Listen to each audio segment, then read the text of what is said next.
dynamic experiences are the expectation of the consumer now. No one expects to go to Amazon.com and see the same homepage. They expect the ad to be relevant in month 2, just as relevant as it is, in month 1.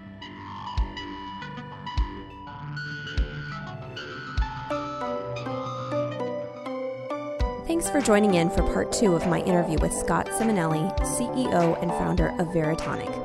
My name is Jeanna, and I'm head of audio at Stageham Entertainment and Dreamr Productions. My mission through the Sound and Marketing podcast is to help you expand your mind on the possibilities of sound and music in marketing. You'll notice a lot of background in the audio, and that's because I caught him in the midst of Ad Week New York. And instead of trying to edit out all the street sounds of New York City, I decided it added to the ambiance of the discussion. So please enjoy part 2 of Measuring the Value of Sound with Scott Simonelli on the Sound in Marketing podcast. Going back to underutilization in sound and marketing, what do you see the problems are currently for how people utilize the sound and marketing? Maybe a misunderstanding of how to use it, or just a bad approach. Do you have any examples of just, that didn't work? There's a lot of examples of that. I think that especially in the advertising world, because there's just not a great kind of community of creatives around audio ads. It's gotten significantly better. We do a lot of benchmarks and norms across whether it's different platforms, like podcast ads, for example, or all consumer packaged goods ads, or all ads for autos, financial services. And so across all those different benchmarks, there's some verticals that are actually better. Like the insurance world is really good at audio branding because they all have to compete with Nationwide and State Farm and some of these companies that have just, age-old audio logos. And so somebody like Liberty Mutual has to come to the table and know that I've got to have a decent audio logo. Otherwise, how do I deal with Nationwide as my competition? And so there you see that. But on the ads side, that's why we see a lot of our clients, like the creative studio at Pandora, for example, making the ads, and they'll make ads for anybody because a bad ad creative hurts the advertiser because they're less likely to be successful. And it also it hurts the advertising platform, and then it also creates a bad experience for the end user. So it's one thing you don't want to get wrong. But in general, like with music, the best music is not usually in ads. Sometimes it is, but that's not 90% of the ads. It's probably 10% of the ads. That's why stock audio and even, AI generated audio today is out there, because you just need something to throw in there. Mm-hmm. And then you combine that with, someone who's maybe not an expert at audio advertising best practices, and that can get really ugly really fast. I have a theory on that one. Yeah.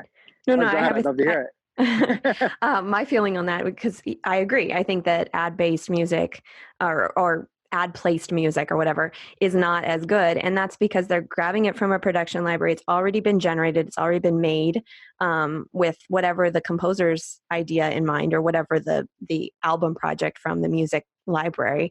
But when you listen to music in a score, it's specifically custom made to fit that story. So when people just grab, and this is something that I've talked about, you grab the latest Beyonce hit and you want to attach that to your advertising campaign because it's a hit, right? Well, yes, but it's topical right now. But does that mean tomorrow it will be? And when it does not become topical, it loses its relevance. Does your campaign lose its relevance as well? Right. No, it's totally true. And it's unfortunate, really. And a lot of the first 2 years of Veritonic, we almost exclusively tested video. The primary initial application, and this isn't the case today, but it's still something we do a lot of, and it's starting to come. It's funny, it's come full circle now where we're doing more and more of it. It seems in the last couple months is like music selection and voiceover selection for video ads.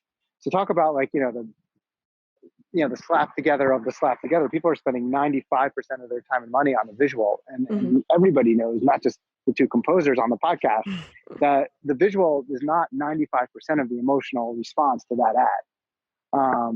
And so, especially back to time, like in the first 5 seconds, the audio sets the mood, right? It's everybody who's ever seen the TV show knows that. And so it's that's where it's just like a thing where it's just the industry is just behaved that way because it's more expensive to create the visual. And because you can get stock audio, on the cheap, or you can, and especially now, the barrier to entry to create audio is low. You don't have to go to a recording studio to make something.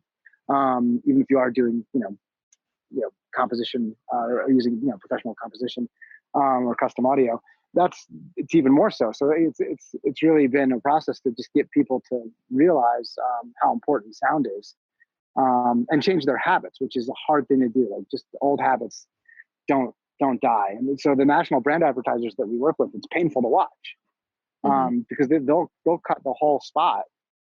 And I'm sure you know this already. They've got the demo track in there if there's any audio in there at all, and then they'll throw something in at the last second that they either don't have the rights to or the budget for, and then people will just fall in love with the demo track because they've heard it and seen it. Once you see the visual with the audio, you're stuck now.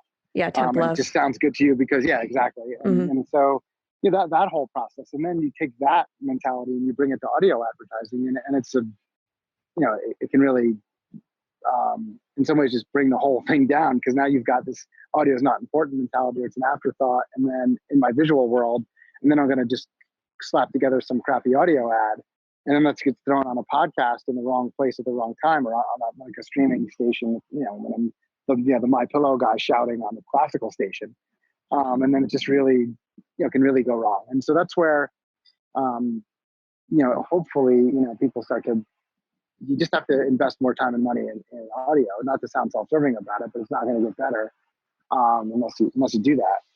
So we'll see where that goes. Well, yeah. I mean, it's a full package kind of deal. Like, are you gonna? I mean, if you look at it this way, do you really want to spend millions and millions of dollars on something, and then at the very end, just kind of like, okay, that's good enough? Is it good enough? You've just spent a ton of money. Do you really want to just stop here, or do you want to finish the whole package?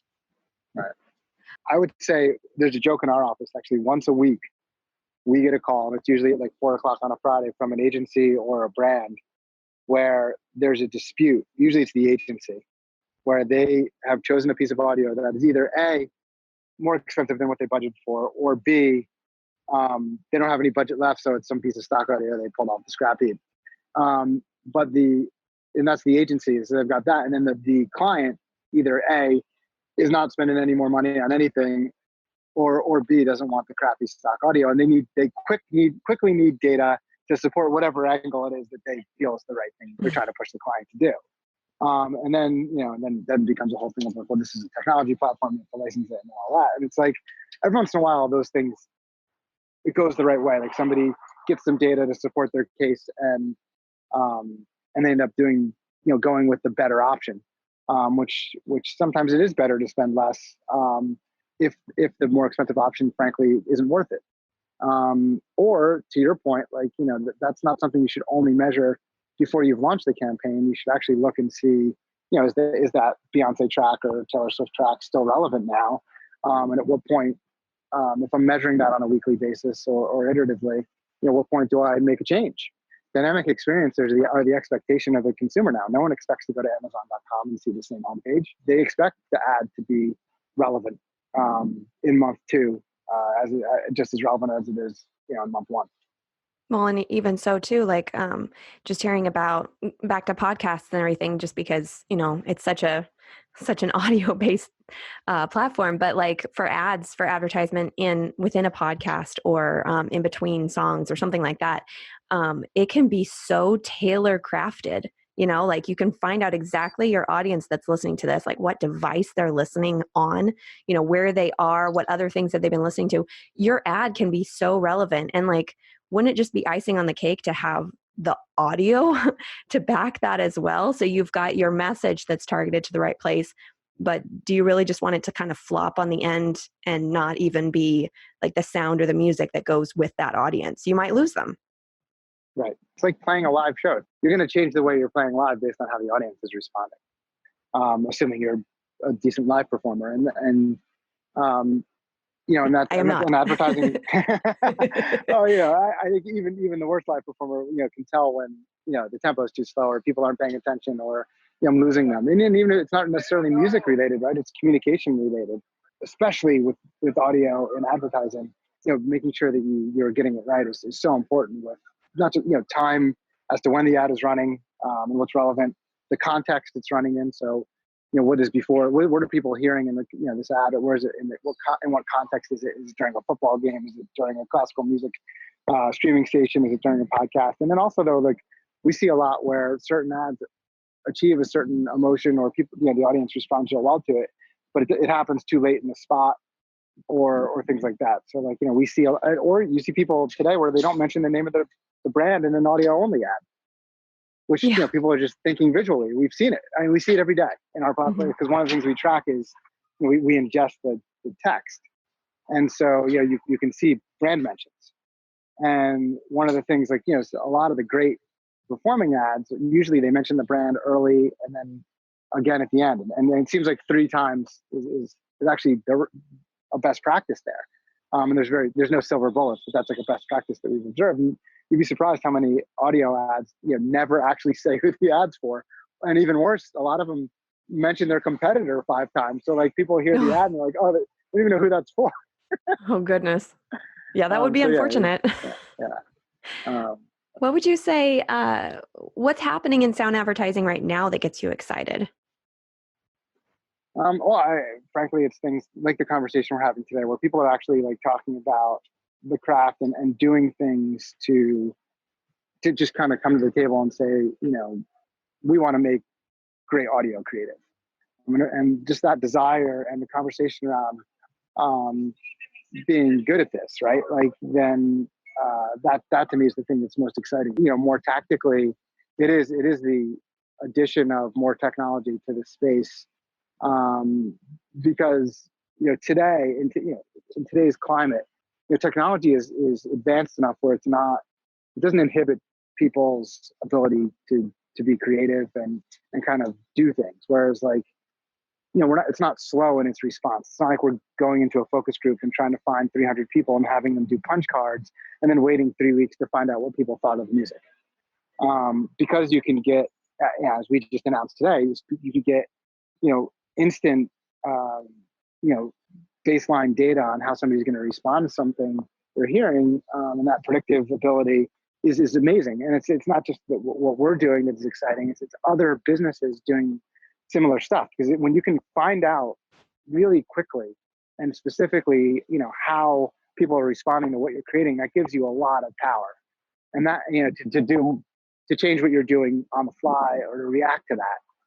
And that's awesome, because when you have that lag between measurement and creation, it can really, it really slows things down. And so you don't want to wait until 3 weeks from now to find out if you're on the right track or not. So that to me is exciting. And also I think that will create environments where advertisers and podcasters and content creators will be able to be more specific about what they serve their audiences, right? So you might, if you had better podcast analytics for your podcast and could, understand, how people are responding to each episode, you could get sponsors more easily, and you could find the right sponsors and these sponsors that are relevant to your listeners, and you could know about how much of your podcast you dedicate to sponsorship, and you could really get that right, and that would create a better podcast, and that would be something that people, you'll have more listeners, and it'll be just a better vehicle all around. And I think that kind of real time and kind of quick data, quick kind of measurement tools are out there, not just Veritonic, but just across the board. I think that to me is the most exciting thing kind of coming down the pipe. Yeah, that's definitely exciting. I'm enjoying all of these conversations that I've been having with people on the podcast and just separately. And it's just a very exciting time. And I feel like things are, it's like a new revolution. It kind of feels like, we had the YouTube revolution. And I think that now there's going to be something with audio, whether it be podcasts or some form of entertainment in that direction. I think that all of a sudden there's going to be this like explosion. That's my prediction. We'll see. It's funny that podcasts have become, you still get like, you talk to people like, what's a podcast?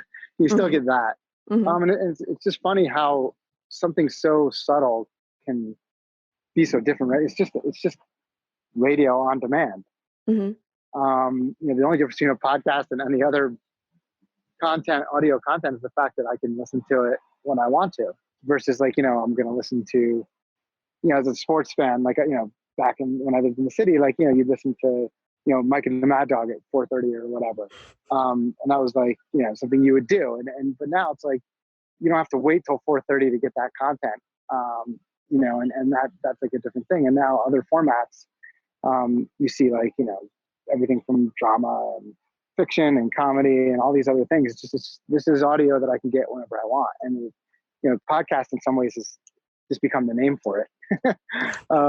It's amazing to see. And all like our radio partners like Westwood One, and people like that, are huge in podcasting, and it's amazing how it's all kind of come together, really. Excellent. Well, thanks so much for joining us, Scott. I hope that you have a great rest. You just started Adweek, so I hope you have a great week at Adweek, and that you don't melt too much in your recording booth. In our greenhouse / podcast studio. And if anybody wanted to get a hold of you, how could they get a hold of you?